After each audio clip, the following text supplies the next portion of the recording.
Hello, everyone. Welcome to Live Through Jesus Weekly Devotion. On this episode, bring your problems to the one who can solve them.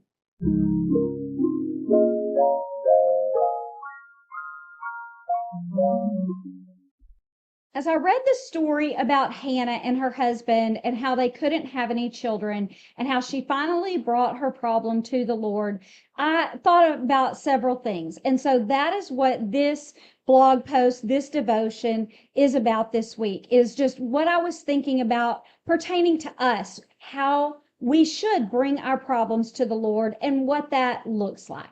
And so I want to ask you, have you ever been in a situation where you had a problem and you called everyone you know to try to help you fix this problem? You have been on the phone continuously. You're looking for experts. You're looking for anyone with power, anyone with knowledge, anyone that can do something for you. And you're starting to lose hope because everyone you call is like either they don't know what to do or they don't have the power to do it, or they just don't really care about you all that much and they don't want to do anything for you, right? And so you're starting to lose hope. And then all of a sudden, you talk to this person, just like you go to a restaurant or something and someone sees you and they can tell that you're upset. And the woman is like, you seem like you're upset. Is there anything I can do for you? And you start to tell her your problem. And you find out this woman is the daughter to the king. You live in a country where there is a king who has the power to say yay or nay to anything, and you've just met his daughter. And you start to give her this problem that you're so upset about, and she's sympathetic to it. And she says, I'm going to go home and I'm going to talk to my dad about this because I see that you're having a big problem and I want to help you fix it. And so she goes to her dad and she tells him, and he says, bring the lady here. Let's talk with her.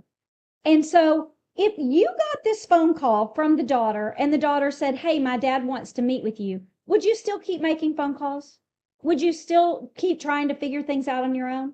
No, you would be elated and you would be relieved and you would try to get in as soon as you could with the king, but you would be at peace until you got to talk to him, right? And then say that you do speak with him. And when you talk to him, you realize that he's listening to you. Like he isn't hurrying you. He's giving you time to tell him all of your problems, and you're able to just totally pour your heart out to him. And he also seems sympathetic, right? You can tell that he cares. You don't know when you leave there what exactly he's going to do about it, but you know that he has the capability to do something about it. He cares about it, and you feel that he's going to follow up. Would you walk away and then be like, well, I'm glad I got to talk to the king, but he gave me no answer, so I'm going to keep making phone calls, or I'm going to keep trying to figure things out, or I'm going to be just bothered by this until I get an answer? No, you would be like, I've given it to the only person that can literally do anything about this, and there's no one else to call, right? Absolutely no reason to continue to try to figure this out, no reason to try to call anyone, no reason to worry about it anymore, because if he can't help you, then your problem is not going to get solved, right? And so no reason to sit and think about it any further. And, there's not a person like that really on this earth. No person, even if they have tons and tons of power, no person has all the knowledge in the world and knows how to help every single person in the world at the same time. And most likely, even if you happened to know the person with power, they're not going to be like your highest priority. They're not going to care about you so much that they're going to move heaven and earth to get you what you need, right? There's no person on earth like that. And so that sounds upsetting. It's like, yeah, I know. Believe me, I've tried. I've looked for everybody in the world to try to help me. And that you're right, there is no one. But here's the deal. We actually do have access to the one that has all the power over heaven and earth. He is the king of the whole universe. And we have access to him. We can go to him any time and we can ask him for anything. In Psalm 24, 1-2 and verse 8, it says, the earth is the Lord's and all its fullness. He has founded it. Who is the King of glory? The Lord strong and mighty. And so not only does God have all of the power in the world, he's the king of the world, but he also loves us more than we can even fathom. In Romans 8:38 and 39, it says, neither death nor life, nor angels, nor principalities, nor powers, nor things present, nor things to come, nor height, nor depth, nor any created thing shall be able to separate us from the love of God, which is in Christ Jesus our Lord. That's how much he loves us. And so he has all the power. He loves each one of us more than we could possibly imagine.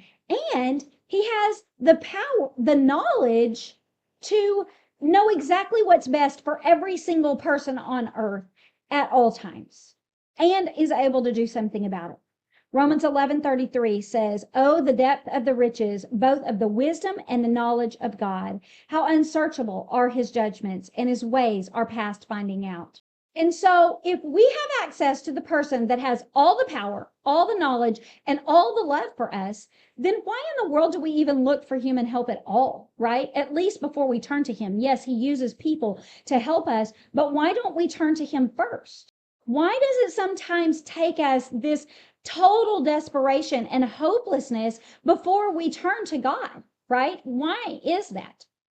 He's the one that can actually help us. Why don't we turn to him first? And then when we do turn to him, why don't we turn to him like he's an actual king? Why don't we treat him like he has all the power, knowledge, and love in the world? Sometimes I go to God like I already know the answer. Like I've got this whole plan and I just need his power to carry it out, right? And this reminded me of what I taught my daughter when she was really, really little. And I was watching her and her friend play with her doctor kit. And when my daughter was the doctor, she was great. But when she was the patient, she was still playing doctor. And so I called her over and I'm like, hey, listen, when you're the patient, here's what you've got to do. You don't tell someone, take my temperature or take my blood pressure or listen to my heart or look in my throat. You don't do that. What you do is you say, I have a headache, or my throat is hurting, or, my arm has been bothering me. And then the doctor gets to decide whether they're going to take your temperature or look in your throat, how they're going to deal with this, right? And so my daughter's like, oh, okay. And then she goes and does this, right? Because she's young. She doesn't know how all of these things work. And I think sometimes I need to tell myself with God, right? I need to say, Courtney, when you're the human, you don't need to tell God what to do, right? Instead, you just tell him what's wrong with you and then let him decide what to do about it. He has all the tools. He's the expert. You just have a problem, right? That's all you really know. And so you don't know how to fix it.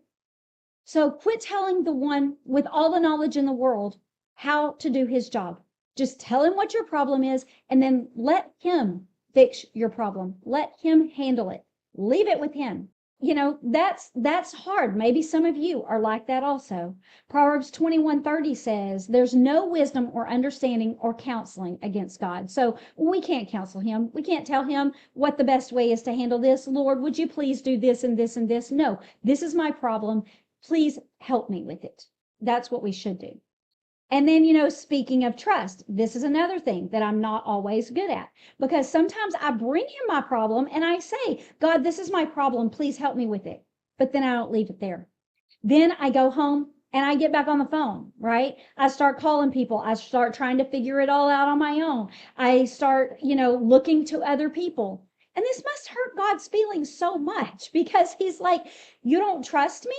And it's like, I thought I did. I logically in my head know that you're powerful and that you're perfect and that you're good and that you know what you're doing and that I don't know what I'm doing. I know all these things. So why do I do this? I don't know, because I'm a fallible human, But we should be where we feel at peace whenever we leave our meeting with God. Just like if we were meeting with the King, we should feel complete peace. And this is what really got me to thinking about it, is the story of Hannah, because Hannah felt such turmoil that she couldn't even enjoy the feast that they were there to enjoy. She was sick to her stomach because of the fact that she couldn't have any children, and she couldn't even eat. And then she goes and prays, and before God gives her an answer, he doesn't tell her he's going to give her a child, and he gives her no proof that he ever will. And yet she leaves there and she's able to eat. She's able to enjoy herself at this feast. And I'm thinking, that's what we should be like, right? We should be able to leave our meeting with God in total, complete peace, knowing that he's taking care of it. And so I'm like, why is she doing that? Did the Lord's Spirit just speak to her spirit and say, I'm going to actually give this to you? And so, no, God didn't audibly tell her he was going to give her a son, but she just felt it in her being because God's Spirit had spoken to her. I've had this happen to me before. And God didn't tell me, yes, Courtney, I'm going to do what you asked. I never heard his voice verbally, but I always felt it. I just always felt like he's going to do this thing for me. And so my question, instead of for a while, I was praying, God, will you please do this for me? I need this. Please, please do this for me. And eventually my prayer became, when are you going to do it? Can it be today? Please, God, let it be today. And so I just knew it. In my spirit, I knew it. And he did. Eventually, he did this for me. And so I believe that God could have spoken to her spirit and just given her that peace. But I've also had the peace without any proof or promise, right? I've gone to him in complete despair. And I'm like, God, I'm in a panic. I don't know what to do. This is not going to work out. I do not feel good about this. This is going to be a disaster. This is my problem. And the Lord just, as soon as I got done speaking to him, I just felt like it's going to be okay. I had no idea how. God had not told me his plan. God had not even told me that it was going to be okay. But I just felt in complete peace. And I had hope for the future. Even though just a moment ago I was, shattered. I thought, this is never going to work, right? And so in that case, God had given me the peace that passes all understanding that he talks about in Philippians 4:6-7. And it says, be anxious for nothing, but in everything, by prayer and supplication, with thanksgiving, let your requests be made known to God, and the peace of God, which surpasses all understanding, will guard your hearts and minds through Jesus Christ. And that's what he did for me. So maybe that's what he did for her. We don't know why God withholds some things from us and gives us other things. We don't know that. And we don't know why we don't always get the answer that we want. But we do know that we can trust him. As long as we have access to the one that has all of the power, then we always have hope, right? Unlike an earthly power who may only give us like a small little meeting, we have access to God 24/7. So we can keep going to him over and over and over again. And he can keep helping us in whatever way that he sees fit, that he knows is best for us. And so, we might still be sad. We might have to wait. He might not fix our problem in the way that we want him to, but we know that we've left it in the best possible hands. 1 Peter 5:6-7 says, therefore, humble yourselves under the mighty hand of God, that he may exalt you in due time, casting all your cares upon him, for he cares for you. And so unlike those on earth that might have power but don't have knowledge, or those that have love and understanding but have no power, God has all three. He knows exactly what is right for every single person on the face of the earth. So what he does for me that's right is not going to hurt someone else. He knows that. No person knows those things. He has all of our best interests at heart, and he has the power to work all things together for our good and his glory. Romans 8:28 says, we know that all things work together for the good of those who love God and are called according to his purpose. And so he can do these things. We can trust him. And so though we may feel powerless in ourselves, in him, we have all the power in the world, right? And so we don't have to worry about the fact that we can't fix it. We don't have to go find someone else.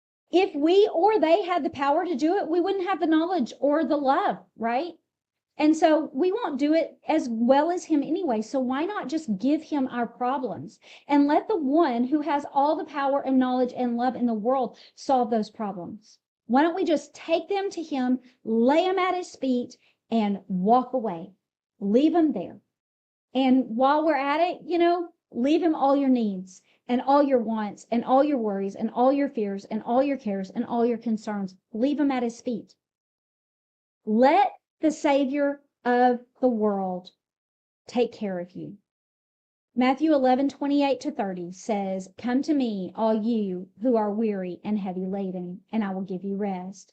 Take my yoke upon you and learn from me, for I am gentle and lowly at heart, and you will find rest for your souls. My yoke is easy and my burden is light." God is saying, this is too heavy for you. Come and bring me your burden and leave it here. You can't carry it. And so if he was willing to die for us, then isn't he worthy of taking care of us? Has he not proven his love and power enough for us to trust him?